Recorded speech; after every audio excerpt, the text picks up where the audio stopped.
ఉమ్మడి నెల్లూరు జిల్లా రాపూర్ మండలం మల్లమ్మ గ్రామంలో బెల్ట్ షాపుల వల్ల ఇబ్బంది కలుగుతుందని బెల్ట్ షాపులు వెంటనే తీసేయాలని ఎక్సైజ్ అధికారులను గ్రామస్తులు కోరారు. ఎక్సైజ్ పోలీసులు ఈ గ్రామానికి చేరుకోగా గ్రామస్తులంతా ఎక్సైజ్ అధికారులు నిలదీశారు.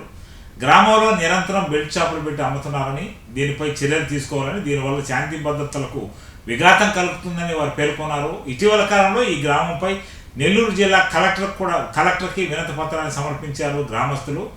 ఈ సందర్భంగా గ్రామస్తులు ఎక్సైజ్ పోలీసులకు తెలియజేసిన నేపథ్యంలో రేపటి నుంచి గ్రామంలో నిరంతరం తనిఖీలు నిర్వహిస్తామని, ఎవరైనా బెల్ట్ షాపుల సమాచారం తమకు తెలపాలని వారు కోరారు. దృష్టికి వచ్చినాయి. సరే, మీ కరెంట్ కూడా వచ్చేసినాయిగా? ఇంకా రాలేదు. మా ఇక అది షార్ట్ అయింది కదా. మేము కూడా ఈసారి ఏమన్నా ఇక్కడ కానీ అట్లాంటి ఏమైనా జరిగితే మాత్రం వదిలిపెట్టి ప్రసక్తి చేయము.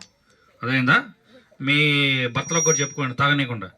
మీ భర్తలు తాగి వస్తా మీరేమో అక్కడ మంచి చెబితే కాదు, మీ భర్తలకు కూడా చెప్పుకోవాలి. అర్థమైందా?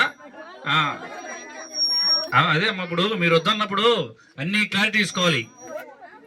అర్థమైందా? అయ్యో ఊది బాగుంటారు రేపు తర్వాత ఏం జరిగితే ముందు అని మాకండి. అలాగేనా? ఓకే.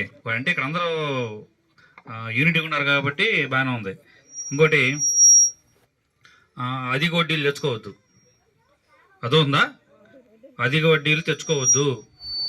మీ అవసరాల కోసం తెచ్చుకుంటారు, మరి కట్టాలిగా.